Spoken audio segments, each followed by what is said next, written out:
نحمده ونصلي على رسوله الكريم اما بعد فاعوذ باللہ من الشیطان الرجیم بسم اللہ الرحمن الرحیم۔ خالق کائنات نے سورہ نساء پارہ نمبر 5 آیت نمبر 37 کے اندر ارشاد فرمایا، بخل بخیلی کے حوالے سے بیان ہو رہا ہے۔ وہ لوگ الذین یبخلون، جو بخل کریں، کیا کریں؟ خود کیا کریں؟ وَيَأْمُرُونَ النَّاسَ بِالْبُخْلِ، اور لوگوں کو بخل کا کہیں، لوگوں کو بھی بخل کیا کہیں، حکم دیں، لوگوں کو بھی بخیلی کرنے کا حکم دیں۔ وَيَكْتُمُونَ، فرمایا اور وہ چھپائیں، ما آتاہم اللہ، جو اللہ نے انہیں دیا، من فضلی، اپنے فضل سے، جو اللہ نے انہیں اپنے فضل سے دیا اس کو کیا کریں؟ چھپائیں۔ ان کے بارے میں رب نے فرمایا، وَأَعْتَدْنَا، ہم نے تیار کر رکھا ہے، للکافرین، کافروں کے لیے، عذابا مہینہ، ذلت کا عذاب۔ کون سا؟ اگلی آیت کا ترجمہ بھی سن لو جی۔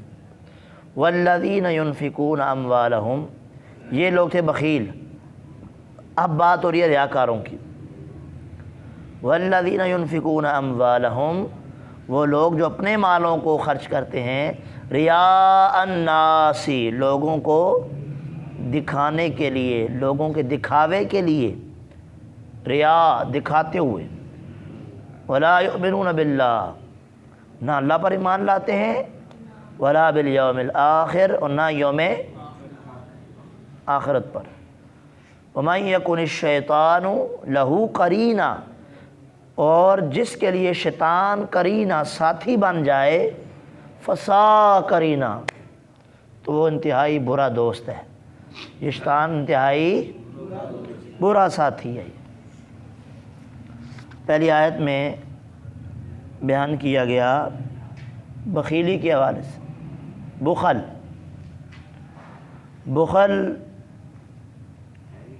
کی تعریف شرعاً یہ کی ہے کہ جو چیز ذمہ میں واجب ہے اسے ادا نہ کرنا، جو چیز ذمہ میں واجب ہے اسے ادا، مثال دوں، زکوٰۃ واجب ہے، لازم ہوئی ہے اس کے اوپر، دے نہیں رہا، پیسے کٹ جان گے۔ قربانی واجب ہے، دے نہیں رہا، پیسے کٹ جان گے۔ واجب جو چیز ہے وہ ادا، میں نے ایک مثال دی، کئی چیزیں ہو سکتی ہیں۔ گھر والوں کو جو چیز ضروری ہے، ضرورت ہے دینے کے لیے، اس کا وہ اس کے پاس ہے بھی، پھر بھی نہیں دیتا بخیلی سے، ٹھیک ہے۔ جو چیز میں واجب ہے اسے ادا نہ کرنا کیا ہے؟ لیکن ایک بات بڑے مزے کی ہے جو آپ تک پہنچاؤں گا۔ خزانہ العرفان کے اندر صدر الافاضل حضرت علامہ نعیم الدین مراد آبادی رحمۃ اللہ علیہ، آپ بیان کرتے ہیں 4 چیزیں ہوتی ہیں۔ کتنی؟ سارے بولو۔ 4 چیزیں ہوتی ہیں۔ نمبر 1 بخل، کیا جی؟ نمبر 2 شح، کیا؟ نمبر 3 سخا، کیا جی؟ چوتھا نمبر 4 جود۔ 4 چیزیں ہیں۔ ہونے تک تسی ترجمہ تفسیر سنو جی، مطلب کی یہ چیز سنیں گے آپ کو اور واضح ہو جائے گا۔ بخل یہ ہوتا ہے کہ بڑے پیارے انداز میں آپ نے سمجھایا، بخل یہ ہے، مفتی صاحب فرماتے ہیں بخل یہ ہے، خود کھائے دوسروں کو نہ دے، خود کھائے دوسروں کو، اپنے واسطے ہے تے دوجیاں واسطے، خود کھائے اور دوسروں کو، یہ کیا ہے؟ سارے بولو۔ نمبر 2 شح، کیا ہے؟ شح کیا ہے؟ شح یہ ہے کہ نہ کھلائے تو نہ ہی کھائے، اور نہ ہی کھائے تو نہ ہی، یہ تو بھی بڑا درجہ ہے کنجوسی دا ہے جناب، نہ ہی کھائے اور نہ ہی، یہ کیا ہے؟ کیا ہے؟ نمبر 3 سخا، کیا ہے؟ سخا یہ ہے، جسے سخی بھی بولتے ہیں، سخا یہ ہے جڑا خود بھی کھاوے دوسروں بھی کھواوے، جڑا آپے بھی کھاوے دوجیاں نوں بھی، کھواوے، خود بھی کھائے اور ہاں دوسروں کو بھی کھلائے۔ اور اس سے بھی بڑا مقام جود کا ہے۔ کیا ہے؟ پہلے میں آپ کو معنی بتاتا ہوں، پھر اعلیٰ حضرت کا شعر سناتا ہوں، کہیں سبحان اللہ۔ سخا کیا ہے جی؟ خود بھی کھائے اور اس سے بھی بڑھ کے ہے جود۔ جود یہ ہے کھا سکتا ہے پر آپے بھی نہ کھاوے، سارا دوجہ نو ہی کھوا دے، آپ نہ کھائے اور دوسروں کو کھلا دے۔ اعلیٰ حضرت بولے، کلام کا شروع ہی ہوتا ہے واہ کیا جود و کرم، واہ کیا سخا کرم نہیں بولا، کیا بولا؟ کیونکہ سخی ہوتا جڑا خود بھی کھاوے تھے، لیکن ساڑھے نبی محبوب ہونے کہ جڑے خود کچھ بھی نہیں رکھتے سارا کچھ عطا کر دیں۔ اے اعلیٰ حضرت نے ہے جی جتے سارے دی بس ہو جاندی تو اعلیٰ حضرت شروع ہوندی آہو واہ کیا جود و کرم ہے شہ بطحا تیرا، یہ ایسی جود و سخا ہے نہیں سنتا ہی نہیں، نہیں سنتا ہی نہیں مانگنے والا تیرا۔ معنی یہ ہے حضور اتنے کریم ہیں، اتنے جود جواد ہیں جی، اتنے جود و عطا والے ہیں کہ جو ان کے پاس مانگنے والا آتا ہے نا اس نے کبھی نہیں سنی نہیں ہے، کیونکہ جو مانگا ہے حضور نے اسے عطا کر دیا۔ کسی نے کیا سی حاتم تائی بڑا سخی ہے جناب، وہ دے 8 دروازے سن، یہ وہ ہیں جناب 8 دروازے سن، جڑا ایک دروازے تو نہیں لنگدا سی دوجے وال چلا جاندہ سی، دوجے والوں نے تیجے والوں بڑا مدد کردا سی۔ تے کوئی بیٹھا سی حضور دا عاشق، انہیں فرمایا لو اے سخاوت ہے، سخاوت میں تینوں دساں در رسول دی، میں نہ دساں تینوں در رسول دی سخاوت ہے۔ وہ 8 دروازے سن، ایک تو بھی دوجے تو بھی تیجے تو بھی چوتھے تو بھی، ساڑھے حضور دا ایک ہی دروازہ سی، لیکن جڑا ایک دفعہ لے لینا سی انہیں دوجی دفعہ منگن دی حاجت نہیں رہتی۔ کمال تے ہے نا، تو واہ کیا جود و کرم ہے شہ بطحا تیرا، نہیں سنتا ہی نہیں مانگنے، یہ میرے نبی کی شان بھی۔ دیکھو تفسیر بھی ہوگی تو نبی دی شان بھی سن لیں، کل سمجھ آ گئی جناب؟ اچھا جناب، یہ آیت کا بھی شان نزول تفسیر خازن کے اندر ہے کہ یہودیوں کے بارے میں آیت نازل، وہ بھی چھپاتے تھے نا، کیا چھپاتے تھے؟ وہ نبی علیہ السلام کے اوصاف بیان کرنے میں بخیلی کرتے تھے، جویں نبی دی شان سے ہمیں بیان تے آج دے دور میں مفتی صاحب لکھتے ہیں اس زمانے دے وچ انہاں مولویاں نوں بھی عبرت حاصل کرنی چاہیے جڑے کما کو حضور دے اوصاف حمیدہ بیان وہ تو غیب نہیں جانتے، وہ تو ساڈے ورگے، وہ تو وڈے بھائی ورگے، وہ تو انہوں دیوار دے وچ دا علم نہیں، یہ وہ یہودیاں دے طور طریقے سے چلتے آ رہے ہیں، لیکن جڑے پل پل ہر ساتھ ہر گھڑی قدم قدم ہر محفل ہر مجلس ہر جگہ وچ حضور دی شان بیان کرتے ہیں، وہ اعلیٰ حضرت ملانگن ہیں جی۔ یہاں پر بھی اعلیٰ حضرت کا شعر ہے، فرماتے ہیں ذکر روکے، کیا کرے؟ توجہ کرو گے پھر سمجھ آئے گی۔ اعلیٰ حضرت نے ذکر روکے فضل کاٹے، ذکر روکے یعنی فضل جس طرح بڑھان دی شان جس طرح بیان کرن دا کے وہ بیان نہیں کردا، ذکر روکے فضل کاٹے نقص کا جو یہاں رہے، نقص ہی لبدا رہے جی، نقص کا جو یہاں رہے، جو یہاں رہے نقص کا متلاشی رہے، ذکر روکے فضل کاٹے نقص کا جو یہاں رہے، پھر کہے مردک، پھر کہے او مویا مردک، پھر کہے مردک کہ ہوں امت رسول اللہ کی، پھر کہے مردک مویا نبی دی شان بھی کٹاندا ہے، ذکر بھی نہیں کردا، فضیلت بھی جویں اللہ نے بیان کی تھی بیان، پھر اپنے خبیث منہ نال یہ بھی کہندا کہ میں رسول اللہ دی امت ہاں، گل یہودیاں والی کر کے کہندا میں رسول اللہ دی امت ہاں، پھر کہے مردک کہ ہوں امت رسول اللہ کی، نا نا ایسے نہیں ہوتے حضور کی امتی، وہ پل پل لہجہ با لہجہ قدم قدم حضور کی شانوں کو بیان کرتے ہیں۔ وَرَفَعْنَا لَكَ ذِكْرَكَ کا ہے سایہ تجھ پر، ہمارے نبی کی شان تو وہ ہے جن کی شانوں کو اللہ نے قرآن میں خود بیان کر دی، ان کی امت کی شان اتنی وراء الورا ہے تو اللہ نے نبی کیسا عطا کیا ہے۔ تو بخیلی کرنا یہ درست عقیدے وچ بخیلی کرنا ہے سب تو وڈا گناہ ہے. عقیدے وچ ڈنڈی مارنا یہ وڈا گناہ ہے. چھپانا حق بیان نہ کرنا. جیسے آج دے کوئی کہتے ہیں جی آؤ اللہ اللہ کریں, اللہ اللہ پیچھے کچھ اور بڑا کچھ کر جاتے ہیں, عوام کو پتہ بھی نہیں چلتا. لوگ کہتے ہیں اس بڑا کچھ سکھ آئے ہیں, وہ بیڑا غرق کر کے آ جاتے ہیں.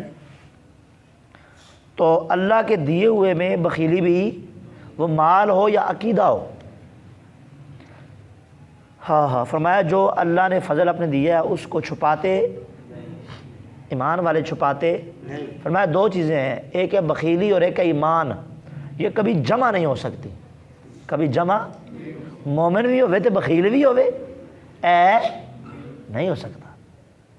حضرت ابو الاحوص رضی اللہ تعالیٰ آپ فرماتے ہیں میرے والد صحابی ہیں, آپ فرماتے ہیں میرے والد حضور کی بارگاہ میں پراگندہ بال ناپسندیدہ سے کی ہیبت بنی ہوئی حضور کی بارگاہ میں آئے.